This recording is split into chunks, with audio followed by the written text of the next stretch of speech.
अस्सलाम वालेकुम स्टूडेंट्स। इस लेक्चर में हम रॉबर्ट फ्रॉस्ट की world famous poem after an apple picking इसे हम डिस्कस करेंगे। सबसे पहले हम इसका क्रिटिकल एनालिसिस करते हैं इसके मेन पॉइंट्स देख के।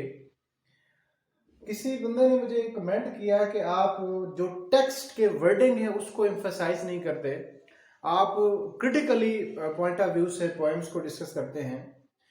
तो चूंकि मैं जितनी भी लेक्चर्स डिलीवर कर रहा हूँ, चाहे वो शॉर्ट स्टोरीज के हैं, चाहे वो पोएम्स के हैं, चाहे वो नावल के लेक्चर्स थे, एग्जामिनेशन पॉइंट ऑफ व्यू से मैंने डील किए हैं।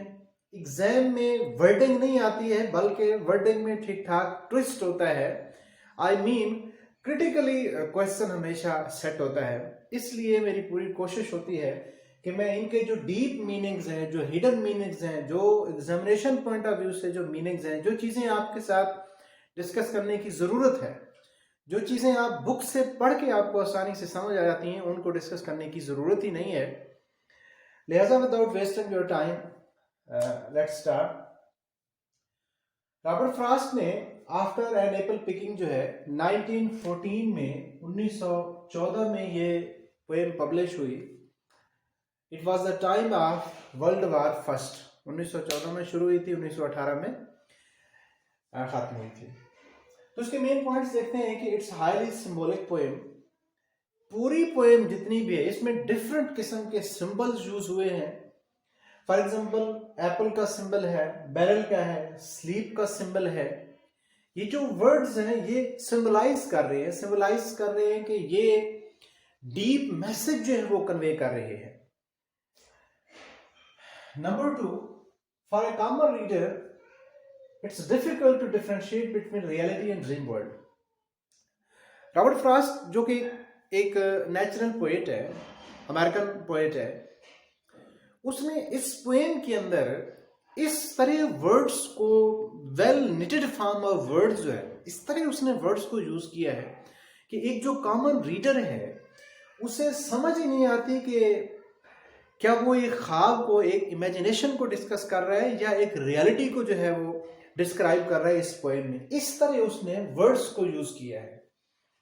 तो really it's a tough poem, क्योंकि इसका मैसेज जो है ना वो लफ्जों से हटके है जो हम अभी डिस्कस करने वाले हैं।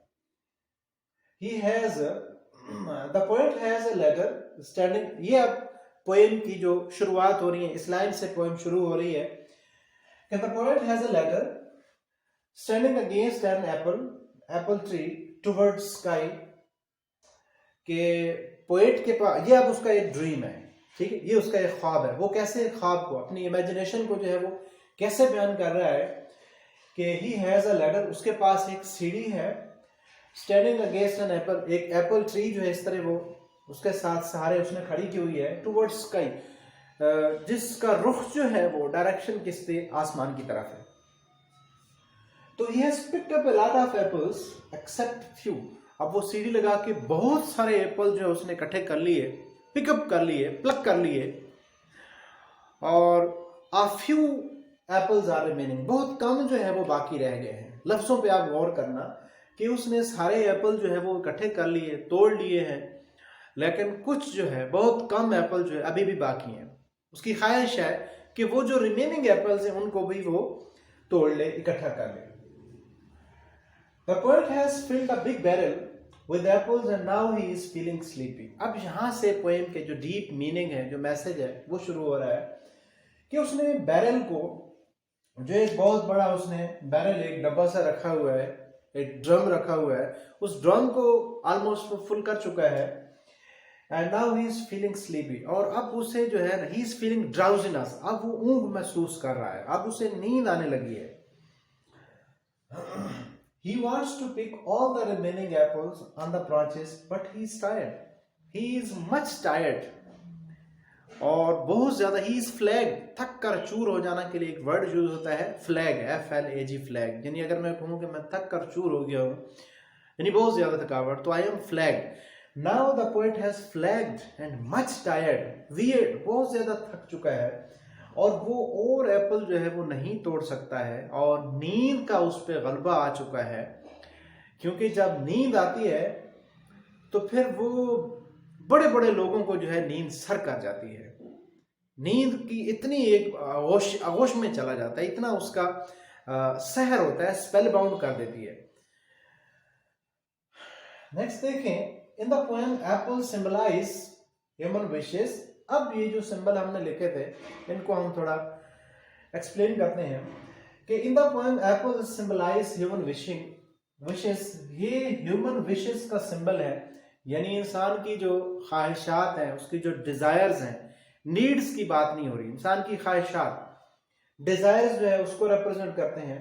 And desires, wishes and desires which can't be fulfilled, and sleep represent death, कि इंसान की जो ख्वाहिशात हैं वो जिंदगी में पूरी नहीं होती हैं, और इसी तरह जो जिंदगी का सफर है, जर्नी ऑफ लाइफ जो है वो तमाम हो जाता है, ख़त्म हो जाता है, लेकिन इंसान के जो ड्रीम्स हैं, जो ख्वाहिशात हैं, जो डिज़ायर्स हैं, वो कभी भी पूरी नहीं होती हैं। कोई ज़िंदगी में आप इंसान नहीं देखेंगे जिसकी ख्वाहिशात पूरी होंगी, शायद ही कोई अल्लाह का वली हो।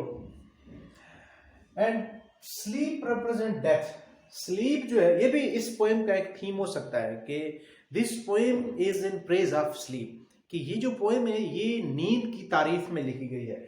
और स्लीप यहाँ पे किस चीज का सिंबल है? डेथ का। एक कोटेशन मुझे याद आ रहा है कि स्लीप इज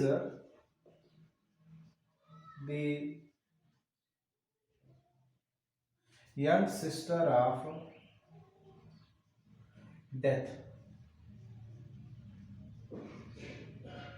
मौत की जवान बहन का नाम क्या है? स्लीप। ये कोटेशन है।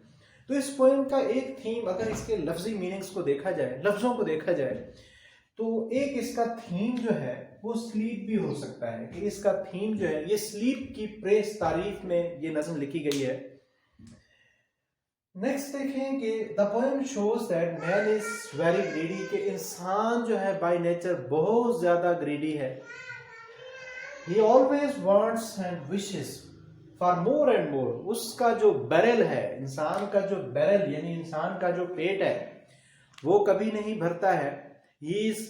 उसका जो बैरल है इज ऑलवेज एम्प्टी, हमेशा वो और ज्यादा की ख्वाहिश करता है। अगर उसके पास बहुत ज्यादा मालो दौलत है तो उसे और की फिक्र होती है। अगर पहले से वो मिडिल तबके से ताल्लुक रखता है, गरीब है, तो उसे तो वैसे भी जरूरत होती है। लेकिन इंसान जो है बाय नेचर वो क्या है? ग्रीडी। यही एक चीज दिखाई है रॉबर्ट फ्रॉस्ट ने अपनी पोएम में, यही इसका थीम है कि इंसान कितना लालची है।